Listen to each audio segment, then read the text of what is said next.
Hello everyone, welcome to our YouTube channel Study with Riya. So our today's topic is sufficient condition for FZ to be analytic. और ये जो topic है वो unit first का है, that is of your complex analysis book of mathematics of BSc third year. So ये topic बहुत ही ज़्यादा इजी है. इससे पहले मैंने नेसेसरी कंडीशन डील करा है और उसके बाद में मैंने पॉलर फॉर्म से भी डील करा था, तो वो यूट्यूब पे आप मेरी वीडियो जाके देख सकते हैं. So let we start with today's topic, that is sufficient condition for fz. So let fz is equals to u plus iota v be defined it on a domain D. Then fz is analytic in D if u and v have continuous partial derivative and satisfy Cauchy-Riemann equation at all points of the domain D. Necessary condition में क्या था कि fz जो था, ये rough work है, okay, fz जो था वो आपका एनालिटिक है अगर, ठीक है, तो इट मीन्स कि वो कॉची-रीमान इक्वेशन को क्या करेगा, फॉलो आउट करेगा. ठीक है, ये आपकी नेसेसरी कंडीशन थी. पहले हमने प्रूफ क्या करा था नेसेसरी में कि अगर कोई फंक्शन fz एनालिटिक है इट मीन्स वो कॉची-रीमान इक्वेशन को फॉलो करेगा.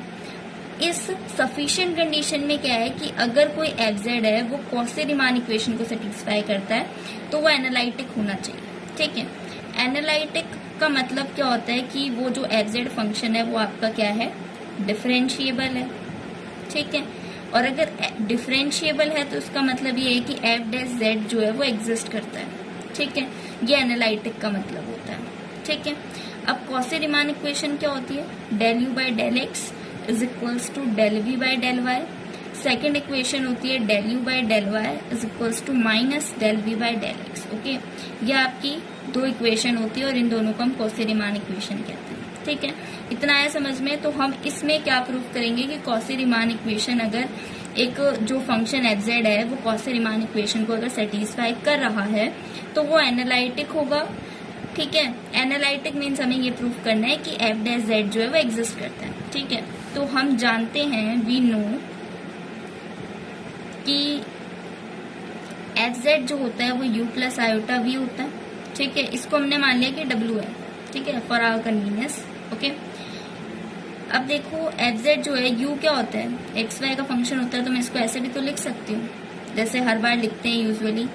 ठीक है, इस तरीके से मैंने लिख दिया.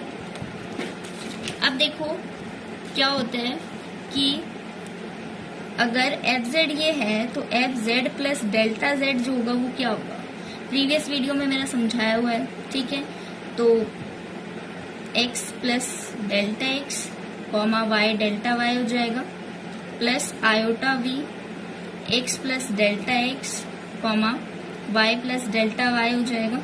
ठीक है, इसको आप इक्वेशन 4 नाम दे दीजिए. आई समझ में. अब देखो इतनी आने के बाद में समझ में, अब हम क्या करेंगे, अब हम एक थ्योरम का यूज करेंगे, that is your Taylor theorem. ठीक है, टाइलर थ्योरम का हम यहाँ पर यूज करेंगे. और जो आपकी टाइलर थ्योरम है उसका मैं कुछ आपको अभी एक्सप्लेन नहीं करूंगी, बिकॉज ये टाइलर थ्योरम का फुल एक्सप्लेनेशन आपका यूनिट सेकंड या थर्ड के अंदर आपको फुल एक्सप्लेनेशन मिलेगा. तो यहाँ पर जस्ट आप देख लो, आगे आपको क्लियर हो जाएगा. एक बार आप फर्स्ट यूनिट के लिए रट्टा मार लो इसको. ठीक है, आगे जो है इसका आपको पूरा मिलेगा. ठीक है, तो उसमें आप देख लीजिएगा. ठीक है, तो देखो टाइलर थ्योरम में क्या होगा कि एफ एक्स प्लस इसका स्टेटमेंट होता है ये. ठीक है, h y plus k is equals to x comma y plus h del f upon del x plus k del f del y होता है. इसको आप इक्वेशन 5 नाम दे दीजिए. ठीक है, अब देखो, अब मैं यहाँ से इस इक्वेशन का यूज करके दो चीज निकालूंगी. ठीक है, एक मैं निकालूंगी ये, एक मैं निकालूंगी ये. ठीक है, तो देखो यहाँ पर मैं लेट कर लेती हूँ कि लेट जो h है वो डेल्टा x है. ठीक है, और जो k है वो आपका डेल्टा y है और f जो है वो u है.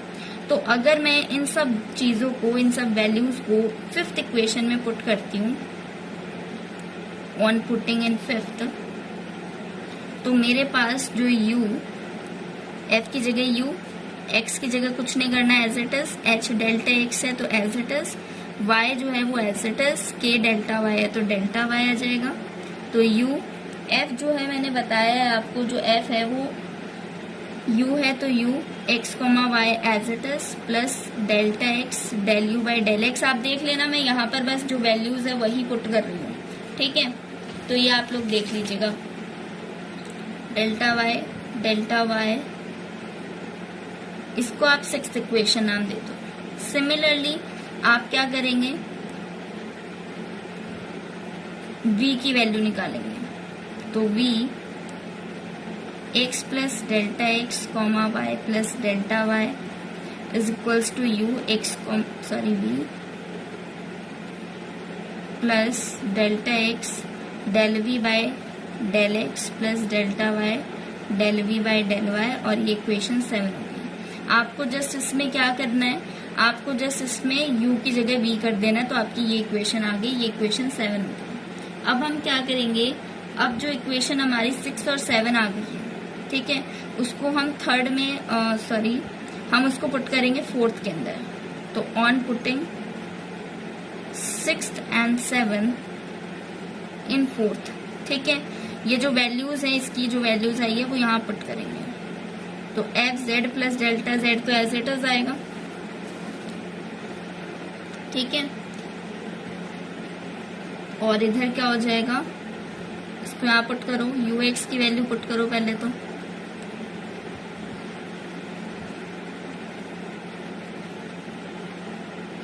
ठीक है, एंड देन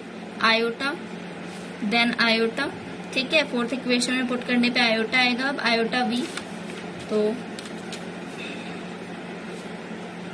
आयोटा वी, तो v x comma y plus iota delta x del v by del x plus iota del y del v by del y हो जाएगा। आगे इतना समझ में, जस्ट आपने क्या करा है, फोर्थ इक्वेशन में ये जो वैल्यूज आई थी मेरी 6th और 7th, इसको पुट करा है जस्ट अपने, और कुछ भी नहीं करा है, ठीक है।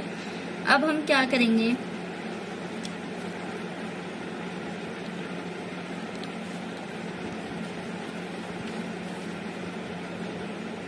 ये एज इट इज आ जाएगा। अब देखो ये और ये मिलके क्या हो जाता है, एफ जेड हो जाता है, तो एफ जेड लिख दिया हमने इसको। अब मैं अगर इसको और इसको देखूं तो यहाँ से इस टर्म से और इस टर्म से मुझे डेल्टा एक्स कॉमन मिल रहा है, तो मैं कॉमन निकाल लूँ इसमें से। यहाँ क्या बच गया, del u by del x plus यहाँ क्या बच गया, iota del v by del x बच गया, ठीक है, प्लस अगर मैं इस टर्म्स में से और इस टर्म में से डेल वाई को कॉमन ले लूँ तो मेरे पास क्या बचेगा, del u by del y plus iota del v by del y बच जाएगा। इसको आप इक्वेशन 8 नाम दे दो, ठीक है। इतना क्लियर है। हमने क्या करा, हमने W लिया, एफ जेड हम जानते हैं, फिर हमने F Z plus delta Z निकाला, इक्वेशन 4 नाम दे दिया। टायलर थ्योरम को हमने एज्यूम करा, ठीक है। एज्यूम करने के बाद में लेट ये सपोज करा और फिर इस टायलर थ्योरम में पुट करा, और मैंने यू एक्स प्लस वाई की वैल्यू निकाल ली और v की निकाल ली मैंने, ये v है आपका, ठीक है, ये वैल्यू निकाल ली। And then F Z plus delta Z की वैल्यू निकाल ली। सिमिलरली हमने जब इसको फर्दर सॉल्व करा तो हमारे पास ये वैल्यू आ गई, ठीक है। अब देखो आगे देखेंगे हम, अब देखो हम क्या करेंगे आगे। अब हमारे पास जो कॉची रीमान इक्वेशंस आई थी, ठीक है, जो हमारे पास कॉची रीमान इक्वेशंस आई थी उनका हम यूज करेंगे और फिर फर्दर सॉल्व करेंगे, ठीक है। कॉची रीमान इक्वेशंस, अब हम इन दोनों इक्वेशंस का यूज करेंगे, ठीक है। इसको एज इट इज पढ़े रहने देंगे और इसमें उसके अकॉर्डिंगली सॉल्व करेंगे कॉची रीमान इक्वेशन से, और सेम वैल्यू ये जो है वो यहाँ पर चेंजमेंट करके हम यहाँ ले आएंगे, ठीक है। तो हमारे पास क्या बनेगा, देखो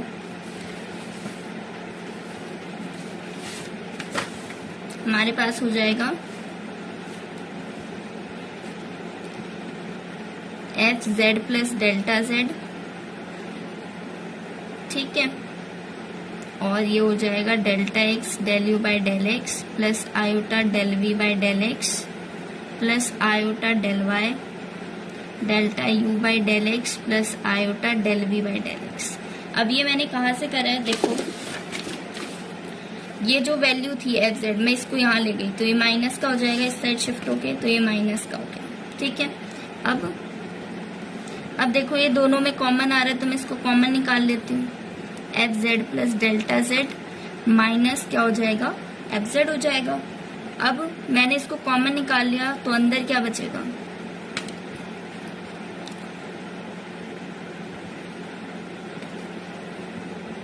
ठीक है, ये बचेगा मेरे पास।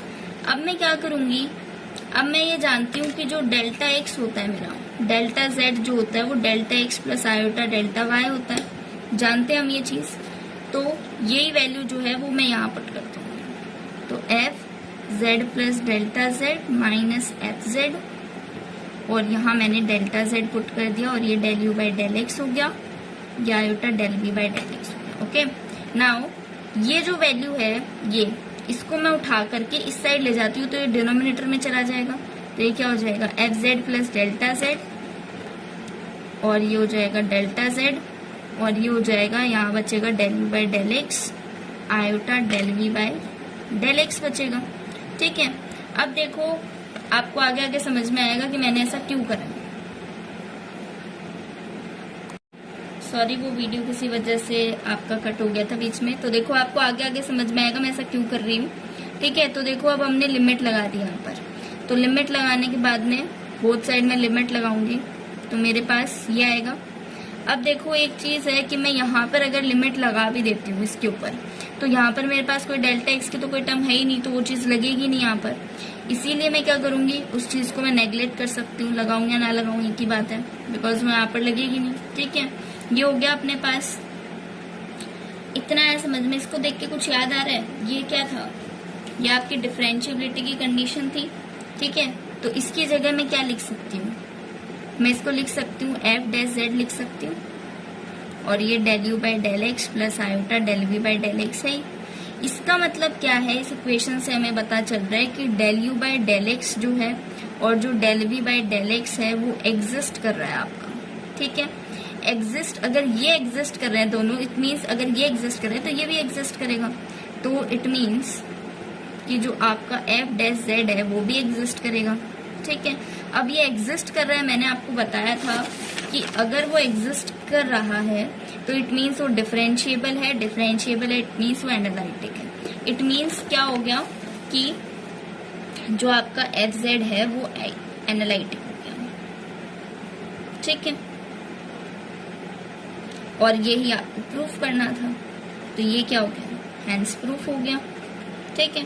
सो आई होप कि ये वीडियो आपको समझ में आई होगी। बहुत ही ज़्यादा इजी कंसेप्ट था और मैंने मेरी तरफ से बहुत ही ज़्यादा इजीली समझाने की कोशिश करी है।